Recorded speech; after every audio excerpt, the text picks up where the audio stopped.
Hello everyone, it is Jerwin on Kaha's Fight Week. We are in San Francisco at Balboa High School where he's going to talk to some.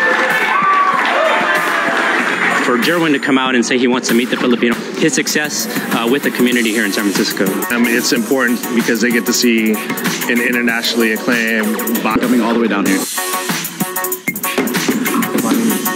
The community, and I am just grateful that we got the opportunity to meet some students here.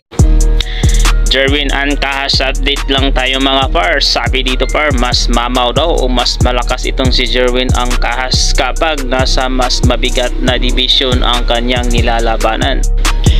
Kaya ibabalik ni dating super flyweight champion Jerwin Pretty Boy ang Kahas ang dati nitong angas sa ibabaw ng ring sa pagtungtong sa panibagong division.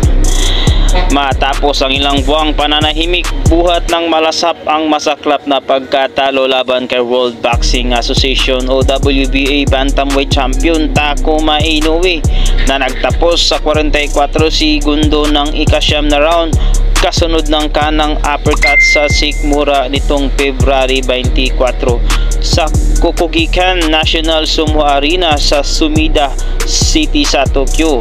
Magbabalik ang 32 anyos mula Panabo City, Davao del Norte sa mas mabigat na division. Naunang inihayag ni head trainer at team manager Ruben Jimenez na planong umakyat muli ng timbang ng 5'6" southpaw ng panibagong division matapos na mahirapang magpababa ng timbang.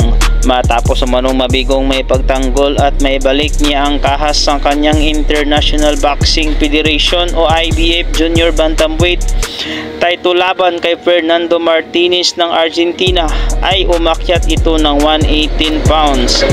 Dito naging impresibo ang debut kontra Colombian Wilner Soto sa 5th round. Technical knockout dulot ng body shot, subalit naging biktima rin ito ng kababatang Inoue sa sumunod na world title fight.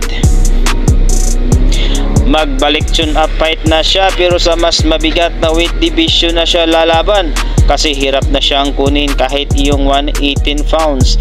Pahayag ni Jimenez sa mensahe nito sa Avanti Sports. Inamin ni Jimenez na mas nabibigyang pansin ni ang Kahas ang record na 34 wins, 4 defeats, 2 draws and 23 knockouts ang kanyang lakas at tibay sa mas mabigat na division.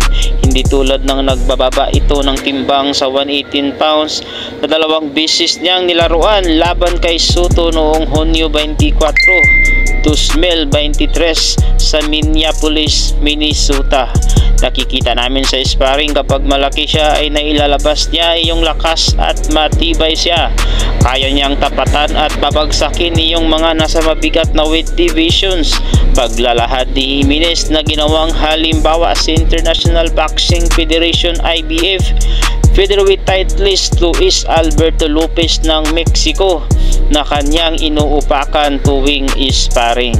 Ang dami niyang nakaka-spar sa 130, 140 pounds at kaya niyang sabayan at patumbahin ang mga ito.